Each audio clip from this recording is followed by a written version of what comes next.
Salam sepak bola, teman-teman netizen atau warganet yang saya hormati semuanya. Welcome back ke konten terbaru dari channel YouTube Triple B. Dan di konten terbaru hari ini sudah jelas dan pasti saya ingin memberikan analisa dari pertandingan semifinal kedua Euro 2024 antara Inggris versus Belanda yang berakhir untuk kemenangan Inggris secara dramatis dengan skor tipis 2-1. Wah, kata-katanya bagus juga ya, secara dramatis dengan skor tipis 2-1. Dengan hasil akhir ini teman-teman berarti Inggris yang lolos ke pertandingan Grand Final dari Euro 2024 dan nanti akan berhadapan dengan Spanyol. Dan kalau bagi saya teman-teman, keberhasilan dari Inggris untuk lolos ke final bukan merupakan sebuah kejutan. Jujur, saya sama sekali tidak kaget.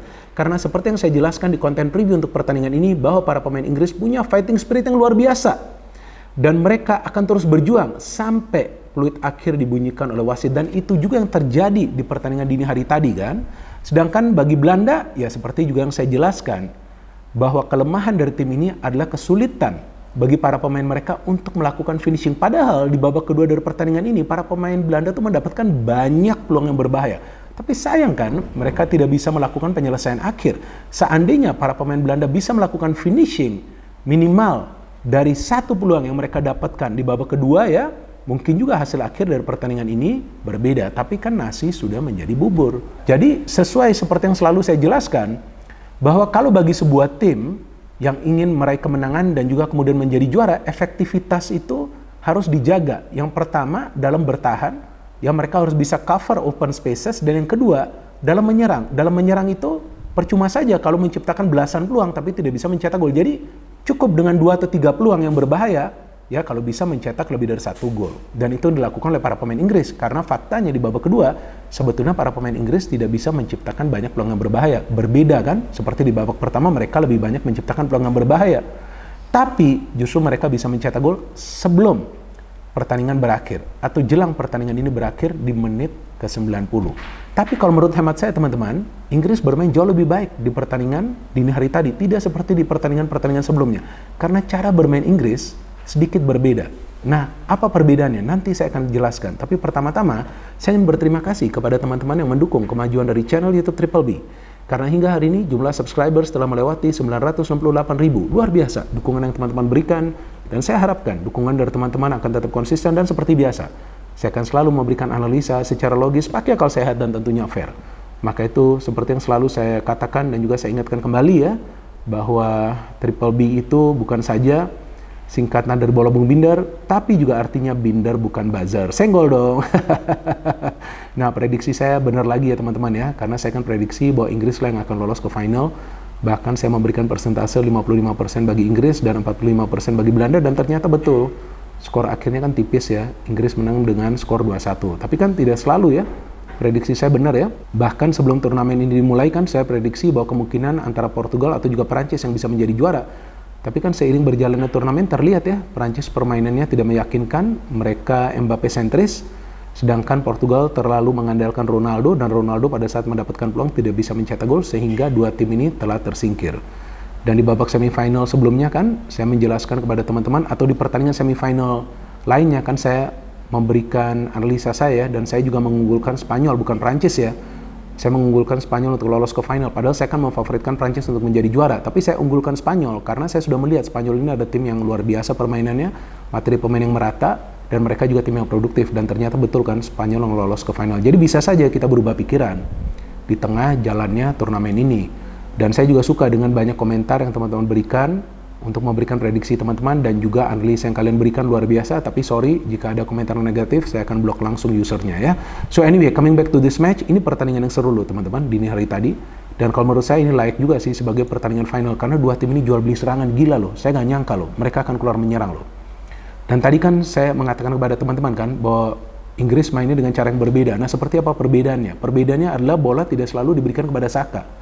Jadi kali ini lebih berimbang cara menyerang dari Inggris. Bola juga bisa diberikan kepada Phil Foden. Maka itu Foden mendapatkan banyak peluang juga untuk mencetak gol di match ini. Bahkan ada satu tuh shooting dia yang bisa di clear off the line oleh Dumfries. Sedangkan Saka kali ini saya melihat lebih bebas karena para pemain Inggris juga sulit untuk marking dia pada saat Kobbie Mainoo bermain lebih tinggi, lebih ofensif. Declan Rice yang bermain lebih ke belakang. Nah, ini sesuatu yang berbeda. Dari Belanda mereka bermain dengan cara yang sama. Passing movement. Dari segi permainan Belanda sama sekali gak jelek. Bahkan saya melihat para pemain Inggris mulai kewalahan untuk bisa membaca pergerakan individu dari para pemain Belanda, tapi finishing mereka ini yang parah. Mereka ini nggak bisa melakukan finishing. Ya mungkin juga karena mereka tidak ada striker killer. Tapi kan Harry Kane juga nggak bisa melakukan finishing dari open play kan. Dia mencetak gol dari penalti. Dan memang itu penalti yang kontroversial ya. Banyak sekali yang mengatakan bahwa seharusnya itu tidak penalti. Tapi banyak juga mengatakan bisa saja itu penalti. Nah kalau menurut saya sih teman-teman simpel saja.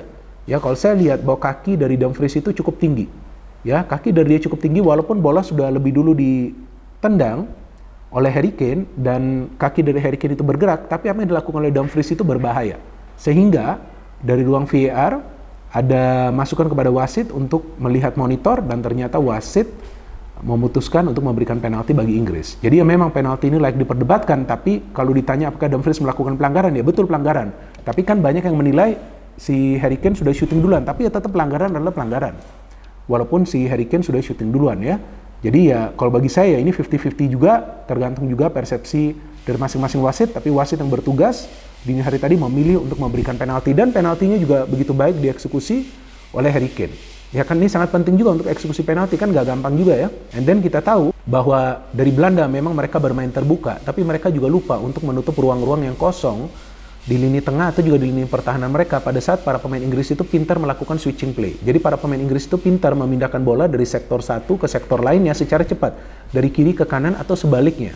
Karena mereka tidak saja mengandalkan Saka, tapi mereka juga mengandalkan Phil Foden. Belum lagi ada tusukan-tusukan dari Kobbie Mainoo. Kalau menurut saya, Kobbie Mainoo adalah pemain terbaik bagi Inggris di Euro 2024 kali ini.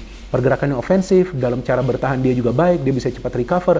Dari Belanda, saya melihat mereka cukup lemah di tengah. Walaupun para pemain mereka bermain dengan high pressing, tapi saya melihat pada saat para pemain Inggris mengandalkan speed, Van Dijk dan juga De Vrij sangat kewalahan. Nah, jika teman-teman di background ada dengar suara, itu ada tukang yang lagi bekerja ya. Jadi harap maklum ya, saya minta maaf juga, tapi saya punya waktu untuk membuat konten ini hanya sekarang ini nih, siang pukul 13.00 ya. Jadi teman-teman, kalau kita lihat dari cara bermain dua tim ini, mereka bermain menyerang, tapi dalam cara bertahan Inggris gak buruk juga di babak pertama. Dan seharusnya di babak pertama itu Inggris bisa mencetak lebih banyak gol. Cuman kan mereka gagal ya melakukan finishingnya. Tapi sebaliknya para pemain Belanda, pada saat mereka menyerang, mereka mengganggu para pemain Inggris. Dan itu gol dari Simons itu luar biasa loh. Ini gol cantik loh. Ketika dia bisa merebut bola dari Declan Rice, dia shooting, kemudian itu gol yang indah. Tapi itu gol kan sangat cepat ya dicetak ya. Artinya para pemain Inggris punya waktu untuk recover. Dan mereka tidak membutuhkan waktu yang lama. Karena setelah gol tersebut, menit ke 12 atau menit ke 10 tuh si Harry Kane sudah mendapatkan peluang kan yang dia shooting bisa di-save oleh kiper dari Belanda. Tapi setelah itu, nah itulah kejadian di mana Harry Kane dianggap dilanggar, kemudian Inggris bisa menyamakan kedudukan dari penalti Harry Kane. Setelah itu Belanda ofensif.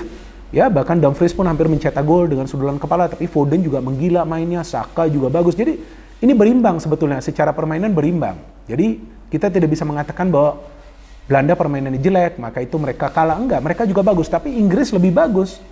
Dan juga terlihat para pemain Inggris di babak kedua itu sebetulnya sudah tertekan, mereka sudah gak bisa main loh. Karena para pemain Belanda menyerang dengan mengandalkan high line of pressing, termasuk para pemain mereka di lini tengah juga naik.